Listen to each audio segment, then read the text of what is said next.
What's up, kings and queens? It's your boy Dan from Daft Previews. Yes, I've got this stupid thing on my face again. Yes, I'm sick. These kids keep getting sick. I know winter is coming, but God.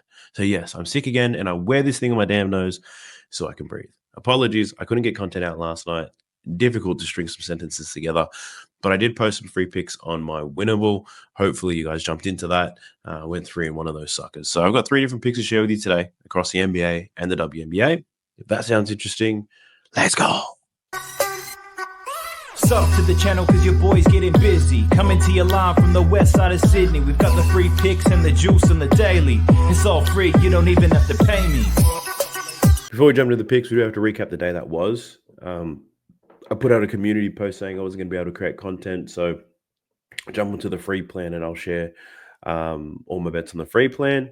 We ended up going 3-1 on those straight picks on the NBA. Terrence Shannon over 3.5 points. Mike Conley to make 2 3-pointers. SGA to get 7 assists. The only one we lost is Anthony Edwards over 13.5 rebounds and assists. Cash's assist line, but couldn't get close to a rebound today, so that one absolutely sucked. Overall for VIP, though, it was pretty much another break-even day. MLB sucked. It didn't suck too bad. It was like minus 0.62 units, but it sucked enough for me to say, let's stay away from money lines, run lines, and totals. Let's just hit some player props on the MLB. So on my VIP, I'll still be attacking MLB from a different angle, still be hitting NBA when I can, and obviously the WNBA as well. So if you're interested in checking that out, I'll leave a link to it down below. You can see it all in the video description. So go ahead and check that out. Now let's get into these picks, shall we? So jumping into props madness, the way we always do. It's the best tool you're going to find if you like betting on player props. Go ahead and check it out. You get a 7-day free trial and you get a juicy discount if you use the code DART when you sign up. Less Oj. Now let's do the NBA first. We got the Knicks versus the Pacers. It's been extremely entertaining this series. And I personally had a lot of things I wanted to bet on this because it's like these mini wagons, you can call them, but they're not wagons. They're just things that appear to consistently hit throughout this series. And I'll take you through those as well. I'll get through the three picks as fast as I can, and then we can dive a little bit more into all the games, and I'll give you what my thoughts are, and I'll tell you what my hesitations are. But I'll take you through the two picks that I have. I've got 2 picks of this game, and I've got one on the WNBA to share with you. Even though there's a lot of WNBA games on today, there's not so much that's standing out to me as I look at it now. I have another look in the morning, but the NBA, I think that's going to capture the most attention, the most eyes. So let's talk a bit more about this one. The 2 players that I'm rolling with, I'm going to call them my zesty boys because these boys are both quite zesty. But I'm going to start with the king, Big Purr, Karl Anthony Towns. And man, he went crazy in that last game. Like, what, he scored 20 in the fourth quarter? Like, damn, Karl Anthony Towns, what a beast. Like, honestly, great player, but he's comical sometimes. And hopefully he doesn't do some stupid shit today because we're taking his points and rebounds. Over 32.5 points and rebounds for Karl Anthony Towns. Taking a look at what he's done in the playoffs. Over a 9 out of 15, averaging 32.4 points and rebounds. That Pistons matchup wasn't a great one for him. The Celtics one, he actually did quite well against the Boston Celtics. But this Pacers matchup, I don't think he's going to find anything better in the playoffs. So this matchup with the Pacers is a great one for Karl Anthony Towns, and that's why I'm attacking this play. So dive a little bit deeper. 47 points and rebounds in game 1, 27 in game 2. He plays 28 minutes, whole lot of foul trouble that Karl Anthony Towns experience. Then even the most recent game, he still found foul trouble. He just went crazy in that fourth quarter, finished with 24 points and 15 rebounds. So I'm hoping he doesn't get into foul trouble today. That's obviously the biggest risk you're going to find with Karl Anthony Towns, but I do like his matchup both for points and for rebounds. But let's talk about the points for a second. So he's obviously getting to the free throw line a lot. He's scoring a lot in the spot up. He's doing a lot of this pick and pop bullshit that he normally does. And he's got a great matchup for it today. Like Miles Turner, the zesty prince, it lives in drop coverage. He's always in drop coverage, which is why Karl Anthony Towns is always getting great looks from deep, and Karl Anthony Towns is not afraid to let it go. So let's take a look at his 3-point attempts in these 3 games. 4 from 8, 2 from 5, 3 from 7. That's a lot of volume for a big guy. And Karl Anthony Towns is not afraid to pull the trigger. And I think he's going to see similar looks. I know he just went off in that last game in the fourth quarter, but Jalen Brunson is still going to command all the attention, right? One other thing, it's like Aaron Naismith may not play today. Yeah, he's the key defender that they put on Jalen Brunson. So at first I was thinking Jalen Brunson points could be good because Naismith is injured potentially. But then the way I thought about it is like, if it's not Naismith, it's going to be somebody else who's not as good as Naismith. And chances are they're going to have to change the whole defensive scheme here to limit Brunson. You can't just let that guy play on one-on-one with people not named Naismith. It doesn't work that way. Jalen Brunson is going to kill you. And I think they're going to have to apply more pressure, a couple more double teams, maybe a blitz or two. But I think it all just frees Karl Anthony Towns up anyway. So I'm liking the matchup in terms of points. Rebounds is looking good too. 12 rebounds in game 1, 7 in the game where he found foul trouble. He had 15 rebounds in that last game. And in 33 minutes, it's pretty good. And partly that's because the Indiana Pacers offense did struggle towards the end of that game. Karl Anthony Towns just went nuts. The spread in this game is 2 points. Projected to score 220. High scoring game. Still a lot of pace. But if it's going to be close and if Karl Anthony Towns can avoid some foul trouble, I like his chances here to get some boards as well. So I like the over in points. I like the over in rebounds. If you can't get the points and rebounds, you can pick either one, whichever one you like more. But I'm rolling with the points and rebounds over 32.5. If this moves to 33.5, then yeah, I'd play it too. Because Karl Anthony Towns has shown he's going to smack this out of the water, or he's not going to get close because he's going to be fouling everybody. So Karl Anthony Towns taking his over.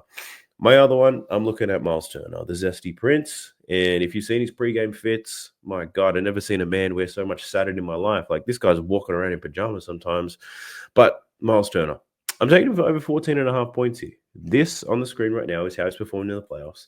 Over in 9 out of 13 games so far, averaging 16.5 points points per game. With Mitchell Robinson seeing more time and Karl Anthony Towns being over there, the matchup is great for Miles Turner to get looks, because the options they have defensively in this pick and roll of Tyrese Halliburton is they can either switch, and if they switch, Tyrese Halliburton has a mismatch, but Miles Turner also has a mismatch as well. In 2 dribbles, he can take a small player from the perimeter straight into the paint and do some wild shit in there. If they don't switch and they play the pick and roll a little bit more traditional, Miles Turner, similar to Cat, is going to get some wide open looks. They'll be in drop coverage, whether it's Karl Anthony Towns, whether it's in Mitchell Robinson. And if they do go into drop coverage, Miles Turner's get some open looks from the top of the key.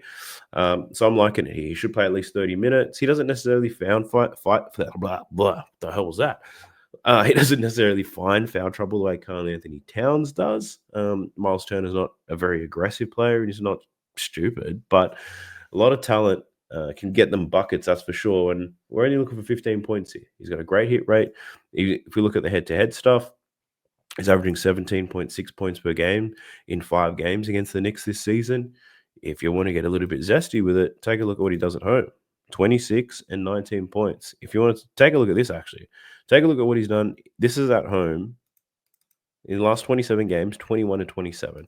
In the playoffs, he's over this at home every single time. So this man loves home cooking, and hopefully he gets served up a feast today. So I'm not rolling with Miles Turner, Kyle Turner. I don't care what the hell your name is. Just get the damn points for you. I'm rolling with him to score 15 plus points today.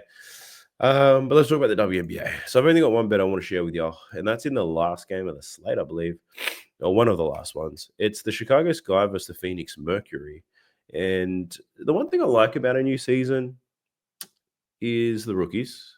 The one thing I hate about a new season is that there's so many rookies contributing as well. It's not like the NBA where you get like 4 rookies who actually come out and do shit. In the W, a lot of these rookies pretty much make an impact straight away. And someone that's caught my attention is this guy here. Doesn't even have a photo yet. You got to unlock this character. Pay to win. Monique Akawa-Makani. I like what I see from her playing in the Phoenix Mercury. Now, basically what she does, plays great perimeter defense and knocks down open threes. A nice 3-and-D player. And you can see it here on the graph. In the 4 games she's played this season, she's over in 3 out of 4. Her minutes are somewhat steady. 20 to 24 minutes is what you can expect to see from her today. And she's up against the Chicago Sky. It's a soft-ass matchup. So let's talk about Monique Akawa-Makani. Shit. Check this out. Let's look at our 3-point numbers first. Fire out. Something wrong with me. I almost said the R word. You're not meant to say the R word publicly, and I almost said it. But looking at over 8.5 points for her. Basically, we're looking at 3 3-pointers. She doesn't have a 3-point line available here, but 3 3-pointers is plus 210. So that might be a value play that I'm not going to run with her. Because look at this. In her last 3 games, 3 from 6, 3 from 4, 3 from 6. 3-pointers in all of them, easily covering this line. And the matchup here against the Sky is a great one. The Sky, how do we say this? They suck. They have the worst defensive rating in the league. They allow the most points above the break. Bottom 3 in transition defense, most points allowed to guards, most points allowed in the pick and roll. Like, she couldn't get a much better matchup. Now, she scored 65% of her points above the break from 3-pointers, which is where I expect her to thrive today. If she had a 3-point line, it would be over 2.5. But right now, you can get it for plus 210 if you manually find 3-pointers and you get 3 of those suckers. Great odds here. And for 8.5 points, let's go. I don't mind this because she can still score outside of the 3-point line as well. The other thing I like about this is the fact that she's playing outside of Alyssa Thomas. And Alyssa Thomas makes everybody around her better. The problem that I thought the Mercury that we're going to have, especially without Kalia Copper, is that they don't have scorers. They don't have shooters, really. Sammy Whitcomb was meant to be that girl, and she's struggling. But McCartney shooting very well right now. And with Alyssa Thomas up against a really soft matchup, I can see her getting a ton of nice looks here. So rolling with the over 8.5 points. I'll likely run the 3 plus 3-pointers made as well at plus 210. I think that's a nice look as well. I'll probably play a quarter unit on that. But yeah, that's the only pick that I've got in the WNBA. And whilst we're on the WNBA, let me quickly jump through each game and let me explain to you why. We've got the Valkyries versus the Liberty, firstly. Love betting on these ladies. The problem here is that there's a 16.5-point spread. The Liberty, the best team in the league, some would say. They won the chip last year. The Valkyries, the newest team in the league, they don't have many quality players, unfortunately. And whilst I would love to see them fight, they're also on the road. It's going to be difficult for them. So there's blowout risk with all of their players. Natasha Cloud's probably the one most people will bet on, and that's purely based on her hit rate and her lines being low. Like, she's played very well in all 3 games this season, in blowouts or not. But the other one I did consider was Kayla Thornton. Now, she's played good in the last 2, 18 and 14 points. I will call out, though, Tiffany Hayes. She was out in the last game, limited in the game prior. She might be making a return today. But Kayla Thornton was on the New York Liberty last season, did win a chip as well, but she was playing behind a lot of forwards, really, from Brianna Stewart to Nigel Hamilton. Like, she wasn't getting minutes. Now she's seeing minutes, she's seeing opportunities. She's taking a lot of shots. Last 2 games, she's taken 14 and 15 shots. Her line's at 12.5. If you find a player who's going to take more shots than what their line is set at, like, you're finding pretty good value there. But, yeah, the risk here is, does Tiffany Hayes change things for Kayla Thornton? Potentially, maybe not. But does Kayla Thornton struggle? Because she hasn't been shooting very well. She's been shooting a lot. So if the volume's not there, it might be difficult for her to get there. But that's one that I'm considering. But outside of that, nothing I love there. We've got the Wings versus Connecticut Sun. These teams are both rubbish. And I don't know what's going on in Dallas. I can't figure out their offense just yet. Bet on Paige Beckers before. I'm waiting for a soft matchup, and this isn't the matchup I was looking for. It's not soft enough, if you ask me, so I'm not down to bet on her just yet.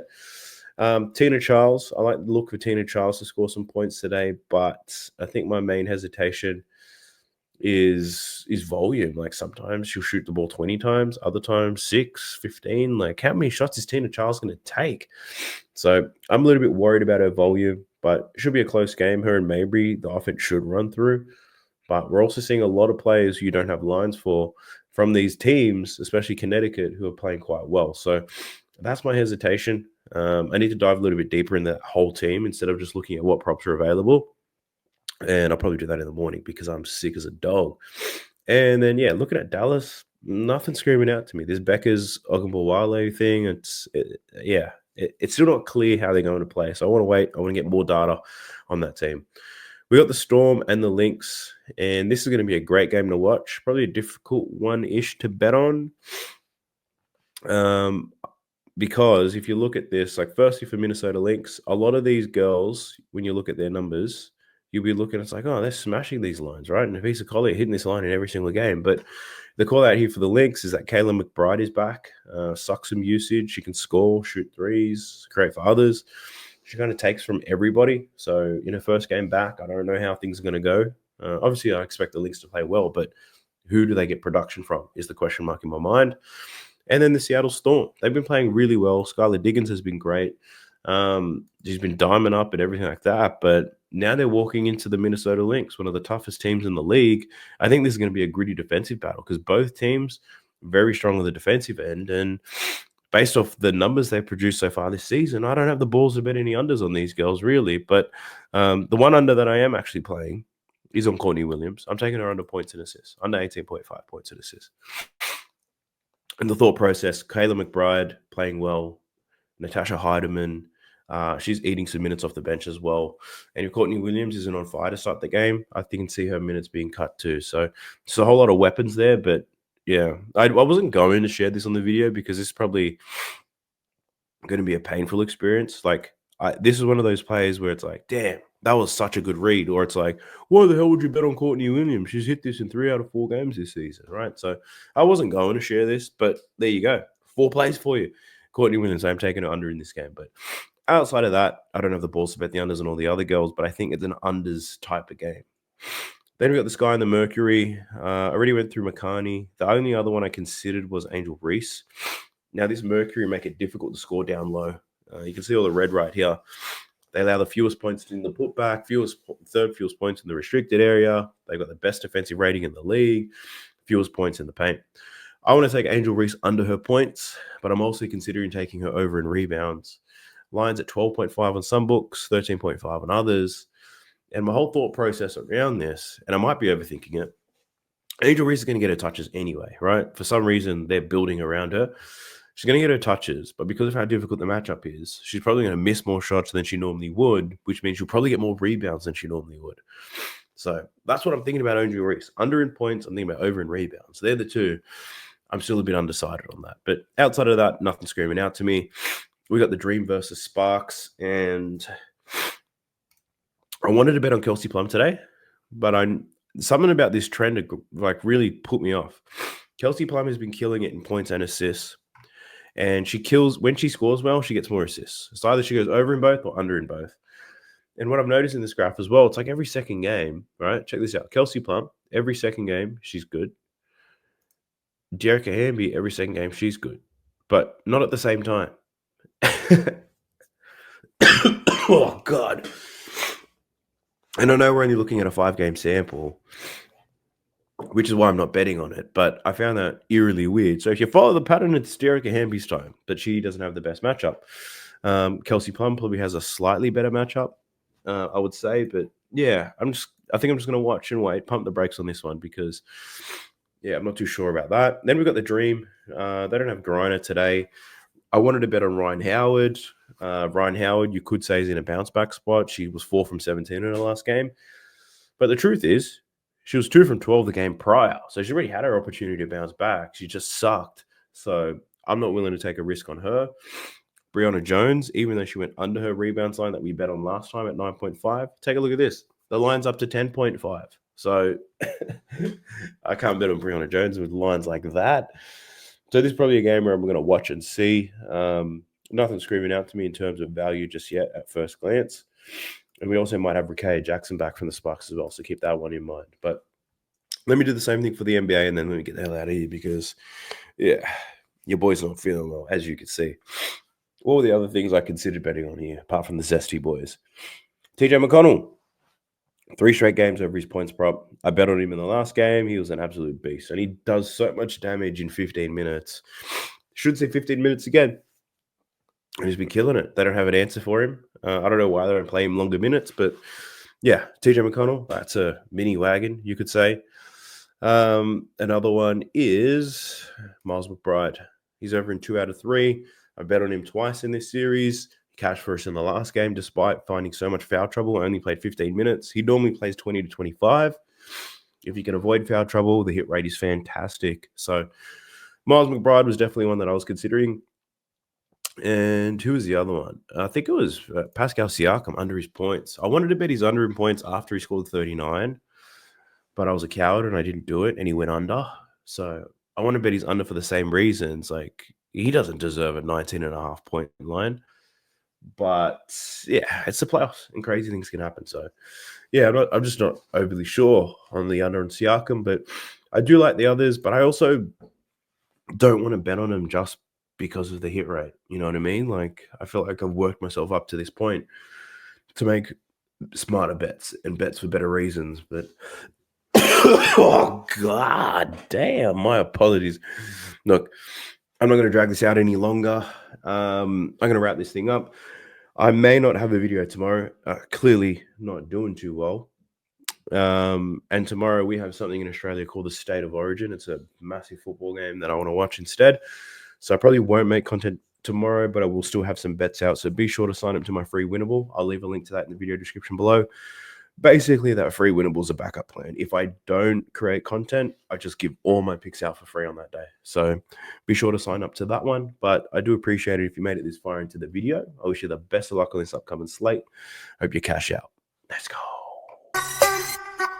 Sub to the channel cause your boy's getting busy. Coming to you live from the west side of Sydney. We've got the free picks and the juice on the daily. It's all free, you don't even have to pay me.